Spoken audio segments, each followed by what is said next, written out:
Wapi? Siap, wapi?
Long sleeve or short sleeve?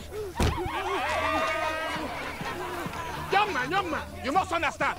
The government wants you to vote, okay? They don't tell you, say, the future is in your hands. We are the future. So we take your hands. No more hands, no more voting. Shouting.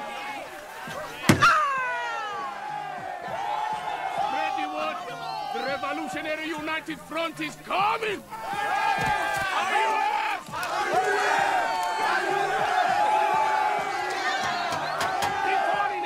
Bring it forward. Bring it forward. Diamonds. Timeless.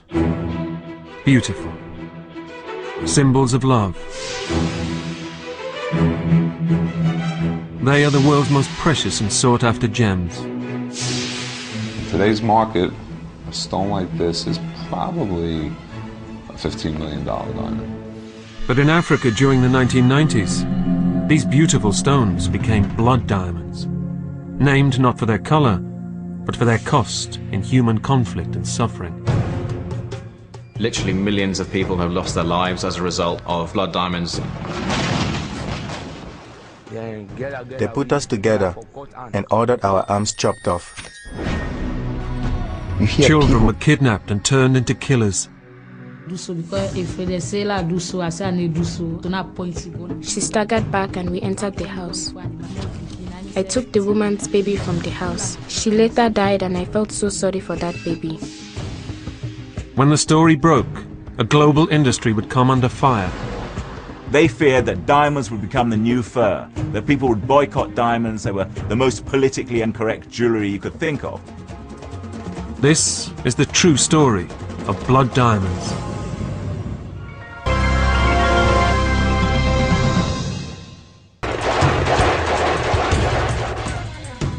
From 1991 to 2001, a brutal war raged between the government and a rebel group called the RUF, the Revolutionary United Front.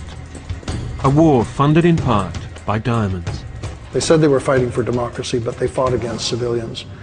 And they used diamonds to fuel the whole thing. They used diamonds to get the guns to fight the war.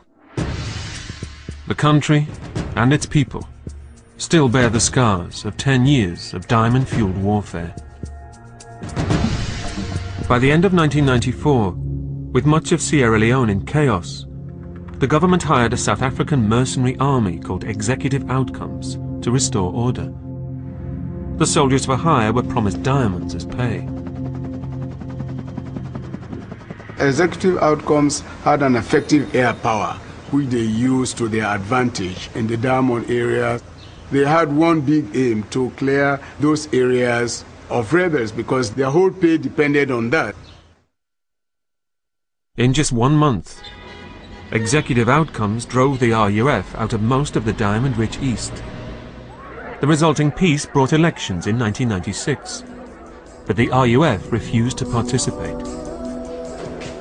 Former United Nations official Ahmad Tijan Kabar was elected president. Ahmad Tijan Kabar campaigned in a very simple way. They would help end the war and return this country to normalcy. Enough is enough. We should really try and stop the decline of our country. But at the urging of the UN, Kabar terminated the contract of Executive Outcomes. With no military force to stop them, the RUF rose up again. The RUF said that it was fighting against military rule and they were for democracy and they wanted peace and development.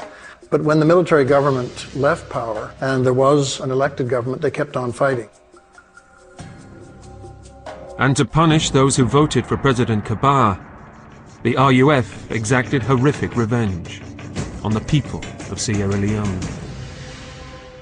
They called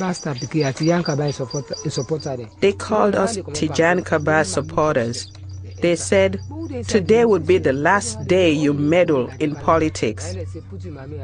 They ordered me to stretch my hand. I pleaded with them in the name of God. I told them right now, I have my children, my husband is unemployed, and I am the head of my family. They mocked me saying, stretch your hand and touch God. Move your hand from the war. Take off your hands out of the war. That was the meaning of that chopping of hands. Kumba Mbindi fled her village with her husband and young son when it was attacked by rebels. We left there and moved to Tumbudu.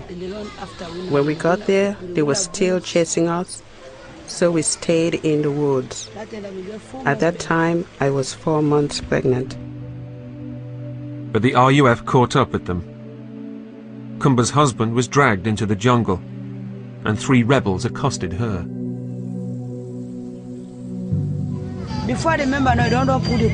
I pleaded with him, but he started undressing me. I was stripped and I fell.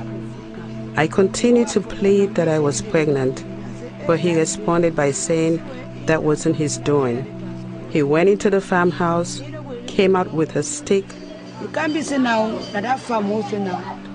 I started bleeding. He was going to split my stomach open and remove my baby. Then Kumba's husband emerged from the jungle. Blood was spraying from his wrist area. He yelled. They cut my hands off.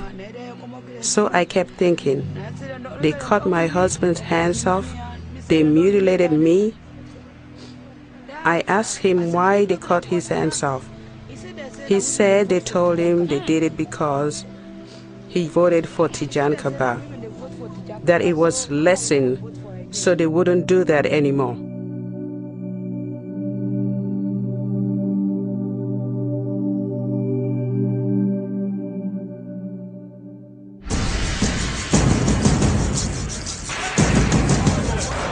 In 1996, the war entered its 6th year.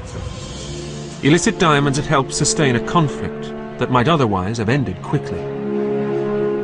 The amount of money that the RUF made from the diamonds in Sierra Leone is between $50 to $125 million per annum during the time period that they had control over the diamond fields. The RUF were about to get more rich pickings. The army overthrew the president and invited the rebels into Freetown as allies. Almost immediately, the RUF set about pillaging the capital in what they cynically called Operation Pay Yourself.